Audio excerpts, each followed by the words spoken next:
Hola, bienvenidos a este nuevo video en donde estaremos abordando el tema 4.2.2, escribir para pensar y pensar para escribir. Bien, básicamente el tema nos dice, pues, de qué va a tratar esta cuestión, ¿no? Tenemos que escribir para poder pensar y pensar para escribir. En el video pasado hacíamos referencia a que cuando nosotros redactábamos teníamos que ordenar el pensamiento. Es decir, tenía que poner en orden las ideas que yo quería escribir antes de decirlas. Y más o menos trata de eso este tema. Nosotros sabemos que saber escribir es muy importante, como saber hablar, saber escuchar y saber leer. Sí, es muy, muy importante. El saber escribir implica el conocimiento y el manejo de diversos recursos expresivos en los distintos contextos de interacción o entornos comunicativos. Sí, para poder escribir nosotros necesitamos conocer el alfabeto, necesitamos conocer el orden que van a llevar las palabras, el orden interno, las sílabas, las reglas ortográficas de redacción, etcétera, etcétera. Entonces, para poder escribir necesitamos un cúmulo de conocimientos diferentes cuando hablamos.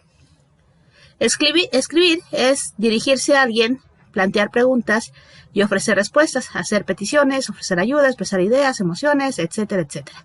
Todo esto mediante la elaboración de textos en distintos soportes. Habíamos comentado que pues en la actualidad tenemos soporte físico, pero también el soporte electrónico. En la profesión, pues saber escribir es muy, muy importante. Sí, en cualquier campo de saber, en cualquier actividad profesional, es muy importante que nosotros sepamos escribir correctamente. Es importante señalar que la habilidad de saber escribir requiere no solo el conocimiento y las capacidades instrumentales, sino la actitud adecuada frente a la escritura. También es muy importante eso, debemos de tener cierta actitud de apertura a escribir, a redactar, para poder transmitir mensajes, ¿no? Bueno, y algo muy importante, escribir se aprende escribiendo, ¿sí? Mediante la práctica. No quiere decir que de la noche a la mañana yo voy a hacer grandes ensayos. No, tengo que hacer ensayos para poder realizar ensayos cada vez de mejor calidad, ¿no? Y esto obviamente mejora el ejercicio de la escritura. Para aprender a usar una lengua es necesario usarla y ejercitarla. Sí, es importante lo que comentamos.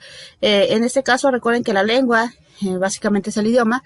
La escritura se realiza en un determinado idioma. Bueno, entonces, si yo quiero usar adecuadamente la lengua a través de la escritura, pues necesito usarla, necesito ejercitarla, necesito conocer todos los recursos que conlleva, nuevamente, ortografía, redacción, para producir actos de habla de escritura que me permitan generar intercambios comunicativos. Es decir, para que mis mensajes realmente puedan llegar. Pero además también de conocer las normas, por así decirlo, de la escritura, también necesito saber poner en práctica más bien el vocabulario, necesito saber qué decir, a quién se lo voy a decir, cómo se lo voy a decir, en qué contexto, para qué y por qué. Necesito identificar ciertos objetivos antes de escribir. Tenemos muchos tipos de escritura, ¿sí? Por ejemplo, tenemos la escritura personal. El propósito de la escritura personal, pues, es explorar intereses personales y el destinatario, pues, es el propio autor. Básicamente, una escritura personal es la que yo hago para mí mismo. Por ejemplo, la lista del mandado, ¿no? Que yo voy a la tienda y me llevo mi lista de mandados, es algo que yo escribí para mí.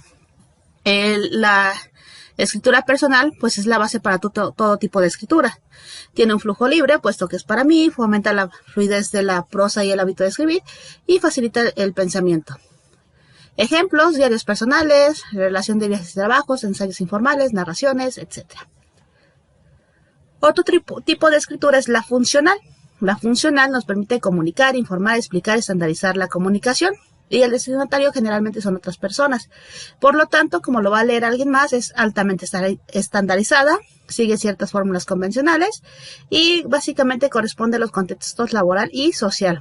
Por ejemplo, una carta, por ejemplo, un contrato, una factura, la correspondencia, invitaciones, felicitaciones, etc. Otro tipo de escritura es la creativa. La creativa me permite satisfacer la necesidad de inventar y crear. El destinatario puede ser el propio autor, pero también otras personas. Las características de la escritura creativa es que nos permite expresar sensaciones, sentimientos, ideas, conduce a la proyección, es experimental y el lenguaje adquiere relevancia. Por ejemplo, cuentos, novelas, relatos, anécdotas, mitos, poemas, entre otros. También tenemos la escritura expositiva. La intención de la escritura positiva es presentar cierta información. ¿Quiénes son los destinatarios? El autor y otras personas. Y como entonces el autor y otras personas lo van a leer, las características de la lectura expositiva es informar, describir y explicar cierta información. Se basa en hechos y datos objetivos, sigue modelos estructurales, pretende claridad en la expresión y corresponde a los ámbitos académico y laboral principalmente. Por ejemplo, informes, manuales, exámenes, textos científicos, notas periodísticas, etc. Y el otro tipo de escritura es la persuasiva. La escritura persuasiva precisamente me permite influir y modificar opiniones y puntos de vista. Y el destinatario son otras personas, porque son otras personas a las que yo voy a intentar persuadir. ¿Cuáles son sus características? Pues que pone énfasis en el intelecto, puede utilizar estructuras definidas, puede ser real o imaginado y corresponde a los ámbitos académico, laboral y político. Por ejemplo, podemos encontrar en este tipo de escritura ensayos, cartas personales, publicidad, artículos de opinión, peticiones, etc. Para poder escribir hay algo muy importante y es que tenemos que desarrollar el vocabulario personal. Si tenemos que tener un número de palabras pues de predeterminado y aprender más para que a la hora de escribir podamos hacer un repertorio o podamos utilizar muchas palabras y no repetir solamente una. De hecho, en la redacción se recomienda que una misma palabra no debe de repetirse en el mismo renglón y tampoco, en la medida de lo posible, repetirse a lo largo del párrafo. ¿Qué tipo de vocabulario necesitamos? Bueno, podemos necesitar un vocabulario técnico o jergas, que básicamente son conceptos específicos de una materia o disciplina, que dependen del contexto y que solo utilizan los especialistas. Por ejemplo, ustedes, como futuros ingenieros industriales, pues van a usar conceptos muy técnicos, por ejemplo, ergonomía, por ejemplo, calidad, por ejemplo, gestión, no sé. Vocabulario que se va a entender dentro del ámbito de la ingeniería industrial. Otro tipo de vocabulario es el vocabulario subtécnico. Estas son las palabras del uso léxico general que se utilizan con un significado específico en el campo técnico. Por ejemplo, el ratón, ¿no? En este caso el ratón de la computadora, no el ratón la mascota, pero la usamos en un campo en específico, en este caso de la informática. Descargar, por ejemplo, ¿no? Cuando descargamos un archivo, lo usamos como parte del lenguaje subtécnico, haciendo referencia a una propiedad que podemos hacer en la computadora y no a descargar mercancía, por ejemplo. Entonces son palabras familiares, pero que en determinada situación se utilizan y que si no sabemos la situación en la que lo utilizamos podemos generar confusión. Por ejemplo, el ratón, ¿no, muchachos? Cuando las personas no saben utilizar el vocabulario subtécnico o especializado en algún determinado momento, pues sí se puede generar ciertas confusiones, ¿no? Por ejemplo, a veces pasa que nuestros papás no saben usar muy bien la computadora. Si les decimos mueve el ratón, pues a lo mejor van a estar buscando un ratón o algo que parezca un ratón y no propiamente pues el dispositivo periférico que nosotros utilizamos. Y también necesitamos un vocabulario general, que son los términos de uso común en todas las disciplinas, que por lo general se restringen a un registro formal.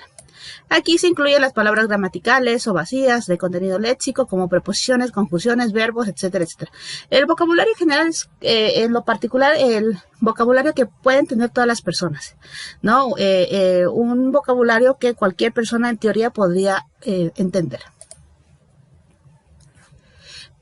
En relación a la valoración del vocabulario, sí es muy importante ver las relaciones de significación que el sujeto establece entre las unidades lingüísticas que produce y los elementos u objetos existentes en el entorno. Es decir, a ver cómo entonces el escritor, en este caso, que es quien escribe, va a establecer o va a utilizar las palabras en relación a algo que está produciendo. Bueno, utilizando los conceptos que tienen en el entorno. Básicamente equivale al estudio de la semántica o al modo en que el significado se organiza en el lenguaje. También tiene que ver con el análisis de contenido, que comprende el conocimiento de los objetos o clases, en este caso el vocabulario, las relaciones de significado entre las palabras u otros objetos y las relaciones entre los acontecimientos. Un poquito de lo que platicábamos, cómo nosotros las palabras, en este caso podemos hablar de un vocabulario general, lo transformamos para darle cierto significado y para relacionarlo con otros objetos o con otras clases, es decir, relacionado con otros conceptos para expresar el pensamiento. En el siguiente tema, el 4.2.2.2, escribir para comunicar ideas, pensamientos y sentimientos. Bueno, por ahí hablábamos que había varios tipos de escritura y que cada tipo de escritura tenía un propósito determinado. Al final de cuentas, todos los tipos de escritura comparten el propósito de que escribimos precisamente, ¿para qué? Para poder comunicar las ideas. Si un escritor precisamente escribe para comunicar ideas, para comunicar lo que piensa o incluso lo que siente. Y es muy importante, chicos, destacar que en algún u otro momento, pues todos nos convertimos en escritores. ¿Por qué? Porque todos los días es necesario escribir, ya sea para hacer un trabajo, para dejar una nota a alguien, recordar una lista de compra, para comunicarse con alguna persona lejana. Bien, escribimos en múltiples circunstancias y no siempre de la misma manera. Por ejemplo, ahorita ustedes, me imagino que todos los días por ahí andan mandando WhatsApp o mensajes. Pues ahí estamos aplicando, de hecho, la escritura para comunicarnos con alguna persona. ¿Y qué estamos transmitiendo? Nuestras ideas, nuestros pensamientos y nuestros sentimientos. Aunque también a veces escribimos para nosotros mismos y lo hacemos con diferentes propósitos. Para recordar algo, para entretenernos o para comprender. Generalmente es para recordar algo, ¿no? Escribimos nuestros recordatorios. Otras veces escribimos para otras personas. Y en este caso, pues con propósitos distintos. Para informarles sobre algo, para convencerlas, para decirles qué deben de hacer, para relacionarnos, incluso hasta para entretenerlos, ¿no? Cuando están escribiendo todavía el chisme en el WhatsApp, pues escribimos para entretener a las demás personas. Y pues sí, la escritura es un acto complejo. Sí, es un acto complejo y como comentábamos, antes de escribir tenemos que ordenar nuestras ideas. En este caso, para tener un acto correcto de escritura, debemos de preguntarnos a nosotros mismos, ¿qué es lo que escribo? ¿Sobre qué tema escribiré? ¿Para qué escribo? ¿Para quién escribo? ¿Cómo debo escribir el texto? ¿Qué tipo de texto debo de utilizar? ¿Cuáles son las palabras adecuadas que debo emplear? ¿Y quién será el lector de mi texto? Generalmente, chicos, cuando escribimos, hacemos todo este proceso de preguntas, aunque sea de forma inconsciente. ¿Sí? Muchas de las veces escribimos, por ejemplo, cuando escribimos un mensaje en WhatsApp, ¿qué es lo que hacemos? Nos hacemos estas preguntas, pero no así, a ver, ¿qué voy a escribir? ¿Sobre qué tema? ¿Qué? ¿Para qué? Sino que lo hacemos de manera inconsciente. Aunque, pues cuando ya escribamos algún documento académico o algo así, sí hay que hacer estas preguntas muy, muy conscientes. Y bueno, las respuestas a estas preguntas nos darán la información necesaria para empezar a redactar un texto. Bien, entonces, muchachos, saber escribir significa saber transmitir ideas. Si yo no sé escribir, yo no puedo transmitir ideas o mensajes, es muy importante. También significa saber transmitir conceptos y puntos de vista, acuerdos o desacuerdos de acuerdo a un tema, según mi intención, según lo que yo quiero lograr. Y bueno, sí es muy importante también identificar nuestra intención comunicativa de quien escribe, porque siempre que nos comunicamos, ya sea de forma oral o escrita, nos motiva un propósito. Es decir, tenemos que identificar el propósito. ¿Para qué voy a escribir? Y bueno, ese es el principio de la escritura. Tener algo que decir por alguna razón y para alguien. Yo voy a empezar a escribir siempre porque tengo algo que decir, tengo una razón y voy a escribir para alguien. Y es indispensable conocer el tipo de texto que se va a escribir, considerar el destinatario o el lector. Pensar, recuerden, también requiere un esfuerzo, a veces bastante considerable, y la escritura necesita del pensamiento para su manifestación. Aquí es importante, chicos, acuérdense que estamos viendo el escribir para pensar. Bien, entonces cuando yo voy a escribir necesito pensar, necesito un esfuerzo considerable porque dijimos, no se trata de cualquier cosa, sino más bien de ordenar el pensamiento para poder transmitir un mensaje claro. Y hasta aquí el video del día de hoy.